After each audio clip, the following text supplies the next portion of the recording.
Hundreds of Ukrainian Armed Forces soldiers raise the white flag. The Russian army delivers a decisive blow. Good day, dear friends, and welcome to the latest updates from the front lines. As always, we continue to monitor the situation daily. Before we begin, I kindly ask you to subscribe to the channel and give this video a like. This helps spread the truth to a wider audience. Today's update will be divided into two parts. In the first part, we'll discuss political developments, particularly Trump's inauguration and what lies ahead.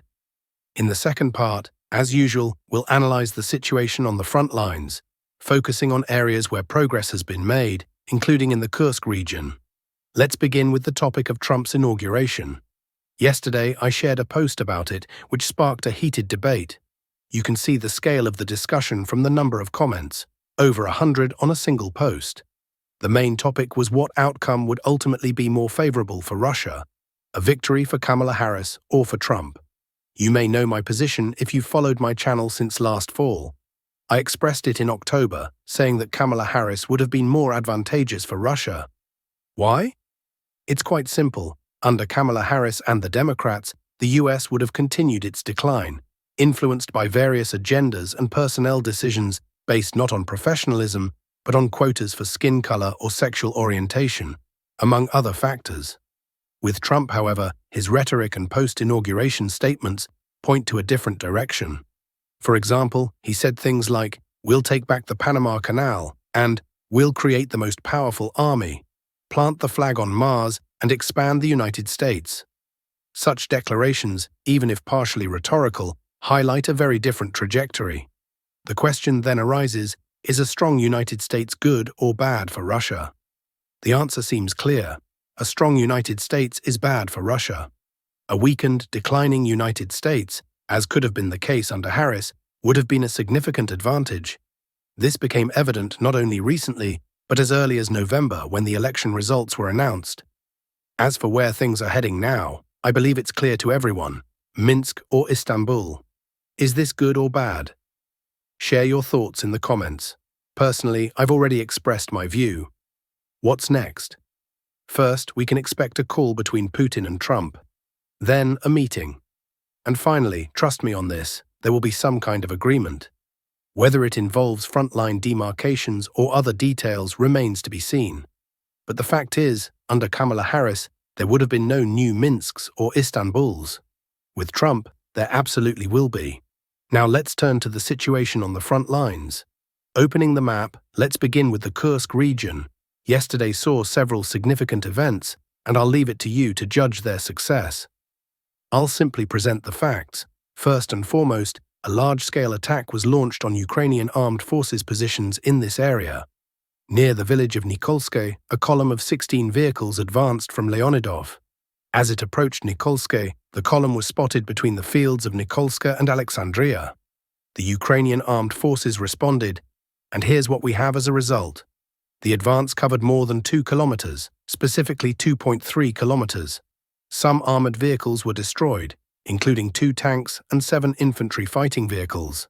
Nevertheless, infantry managed to disembark and establish positions on the southern outskirts of Nikolska. This is the current intermediate outcome of this counterattack. Having secured their positions on the southern outskirts, the infantry is attempting to expand their zone of control with the ultimate goal of driving the Ukrainian Armed Forces out of Nikolske. If Russian forces succeed in taking Nikolske, the next step will be an advance on Viktorivka from 2 directions, west and south.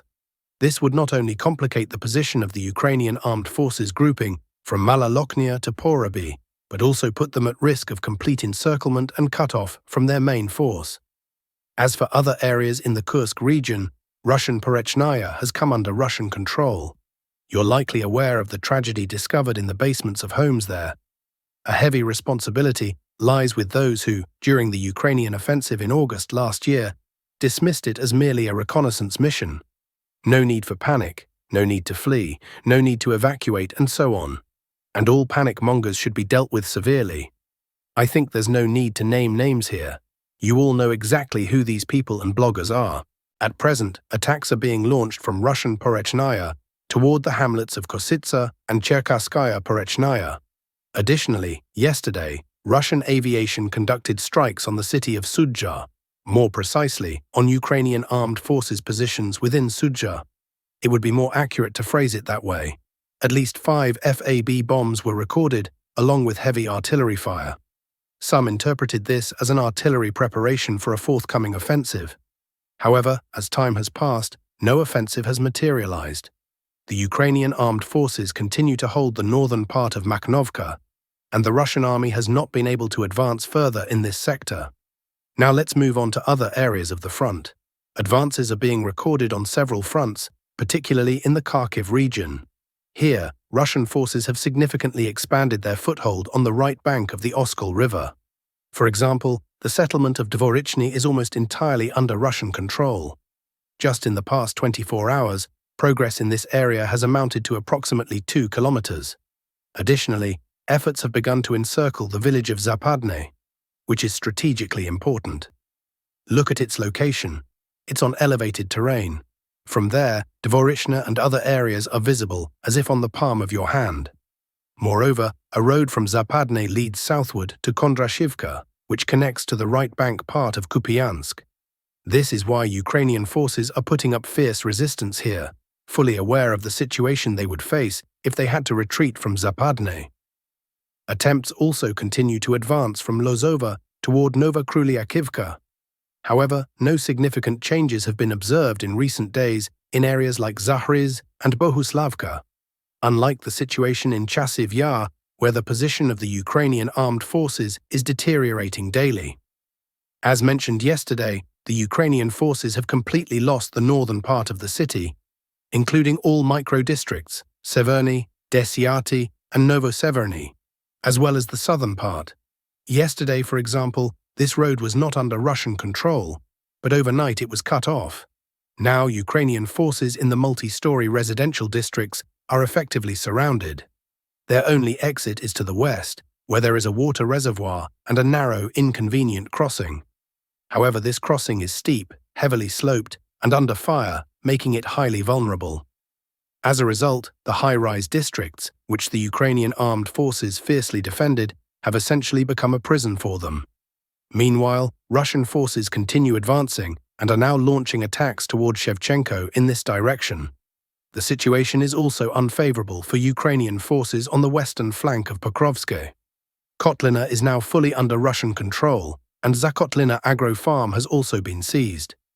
In Dakhne, things are not going well either, as the eastern outskirts of this settlement are already under Russian control.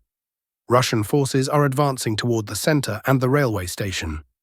If they manage to secure Udakhne, their positions will be just 2 kilometers from the border with the Dnipropetrovsk region.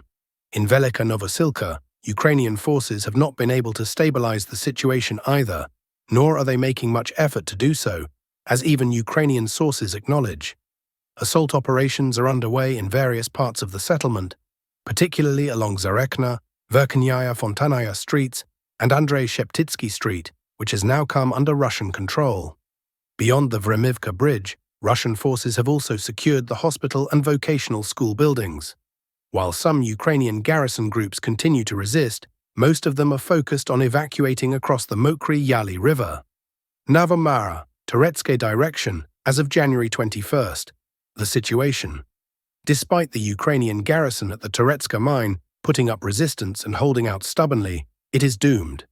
It is doomed primarily because its flanks are essentially exposed. The Ukrainian command is facing an increasingly apparent shortage of infantry in this sector, which is leading to the rapid capture of not only the remaining parts of Toretsk by Russian forces, but also its surrounding areas. The loss of control over the mine and the subsequent defeat of its garrison could create a significant gap in the front. This might force the Ukrainian armed forces, given the similar issues in Chasiv Yar, to quickly abandon the pocket between these two cities to shorten the front line and retreat to pre-prepared positions. This threat to the Ukrainian forces grows daily. For now, we continue to monitor the situation near the Teta Mine closely. The speed at which Russian forces capture it will be highly consequential. Mirnograd direction, as of January 21st. Baranivka. As anticipated following the redeployment of Russian reinforcements, the offensive east of the Pokrovsk agglomeration has intensified. Yesterday, Russian Armed Forces units, the 110th Motorized Rifle Brigade, continued their assaults near Baranivka and managed to capture the heights surrounding the village, placing the Ukrainian garrison in an operationally disadvantageous position. I believe the Ukrainian army won't be able to hold the village for much longer. This will open the path for the Russian army to advance further north toward Tarasivka and Vodyan Druhe, complicating the Ukrainian Armed Forces' defense of the front line between Pokrovsk and Toretsk even further. The Vesha? Additional developments from the Pokrovsk direction. Encirclement of Pokrovsk from the west. Fighting continues. The situation here remains a brutal grind. The Ukrainian armed forces are throwing reserves into the fray in waves, turning the battle within Udakny into an intense and chaotic confrontation. Overall, this situation favors the Russian army, as the Ukrainian side is depleting its reserves here, which will inevitably impact its ability to counter subsequent Russian advances. However, the Ukrainian armed forces cannot simply abandon Udakne, especially after losing control of Kotlina. The Ukrainian command is essentially a hostage to the political situation, as official Kiev has already drawn public attention to the fortress of Pokrovsk. This political focus has led to the allocation of significant reserves and special attention to this direction. Nevertheless, as we can see, the Russian armed forces are advancing slowly but steadily. Securing Udakny is merely a matter of time, and the number of soldiers the Ukrainian army is willing to sacrifice to hold it. However, there is another critical defensive point in this area, the Yuzhnodonbasskaya mine, located just north of the village, which the Ukrainian command has transformed into a heavily fortified defensive stronghold. In fact, it is through this mine that reinforcements are being sent to the ever-dwindling Ukrainian garrison in Udakna. Current frontline situation. That's the latest update on the key sectors of the front. That's all I have for today.